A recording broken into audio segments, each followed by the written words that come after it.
All right, let's get right into it. Today, we're unpacking a theory of conflict that pretty much turns everything you thought you knew about war on its head. We're talking about how it's fought, where it's fought, and what even counts as a weapon anymore. And the source material for this, well, it does not mess around.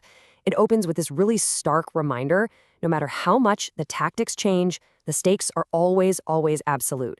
It's a heavy place to start, but it sets the stage for a complete rethinking of war itself. So, to get our heads in the right space, let's start with a few questions the authors throw at us. First up, can a stock market crash be a battle?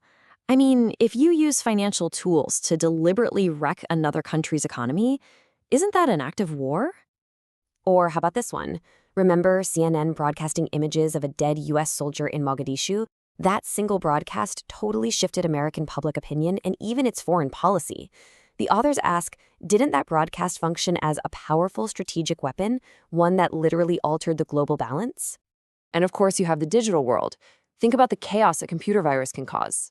Is that destruction any less real than a bomb? Shouldn't we be calling that an attack in the truest sense of the word? And that right there is the whole point. If you stick to the old textbook definitions of war, those questions don't make any sense. The argument here is that we're now in a world where non-war actions are having war-level consequences, and our old rulebook is just completely out of date. So let's talk about these new battlefields. You know, the collapse of the Soviet Union didn't bring about world peace. Not even close. What it did was shatter the old, predictable rules of the game. It created this radically new, super complex security environment. And it looks a little something like this. This table really nails the shift. The old way was pretty straightforward. You had a single, clear threat to your actual survival. Think the Soviet Union. It was out in the open, and you could, in theory, deter it. But the new way? Oh man, threats are coming from everywhere, often in secret. They're not always trying to wipe you off the map, just damage your national interests. And seriously, how do you deter a hacker hiding behind 7 proxies, or a currency speculator? The old rules just don't work. So, if the battlefield has changed this dramatically, it makes sense that the weapons have changed too, right? The arsenal of today's conflicts goes way, way beyond just tanks, planes, and ships. The source material lays out this whole new category of what it calls non-military warfare. And get this, they're not talking about metaphors. These are seen as actual concrete tools to achieve strategic goals. We're talking trade sanctions, currency manipulation, viral disinformation campaigns, cyber attacks on the power grid, the whole shebang. And this quote just brilliantly illustrates the new type of warrior. It's a provocative question for sure, but it's designed to make you think.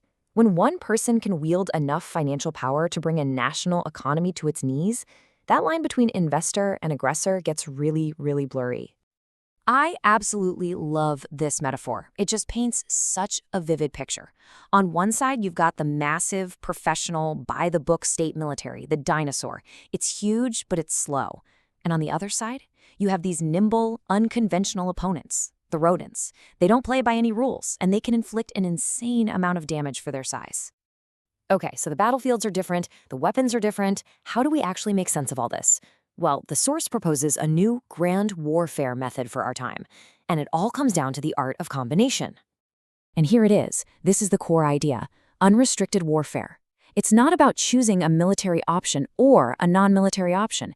It's about consciously mixing and matching everything from every possible domain, military, economic, technological, even cultural, to hit your opponent from all sides at once, completely breaking all the old rules. The authors actually call this the cocktail method, which I think is a great way to put it. You might mix a little conventional military pressure with a network attack while also launching a financial war and a diplomatic offensive. The whole goal is synergy. You're trying to create an effect where the combination of attacks is way more devastating than any one of them could be on its own. Now, this is a chilling thought, but it's absolutely central to the whole idea. In this new world of unrestricted warfare, the very definition of a weapon just explodes. A stock market, a news channel, a set of international laws, even a humanitarian aid group. Literally anything can be turned into a weapon. Nothing is off the table. So, if anything can be a weapon, then what does that mean for the battlefield? Well, the logical conclusion is that the battlefield isn't some place on a map anymore. It's everywhere. The source describes today's battlefield as basically infinite. It stretches from the satellites orbiting Earth down to the deepest parts of the ocean. It exists in the invisible electromagnetic spectrum, in the crazy volatile global financial markets, and of course, all over the internet. But maybe most profoundly, it extends to what the authors call the inner world of the human heart, through psychological and media warfare. There are no front lines. There are no safe zones. And this leads to one of the biggest, most unsettling consequences of this whole theory. Think about it. When a hacker, a financier, or a journalist can have a decisive impact on a conflict, that traditional clear line between a civilian and a soldier, it just completely vanishes. And that brings us to the final, really sobering conclusion here. If conflict is being waged all the time, across every part of society, that clear dividing line we used to have between peace and war, it's basically gone. Conflict just becomes this constant, low-level hum in the background of our everyday lives. So let's just wrap this all up by thinking about where this leaves us. If the whole concept of a battlefield is now limitless, and if literally anything can be a weapon, then the final question the source material leaves us wrestling with is this one. In a world of unrestricted warfare, who isn't a soldier?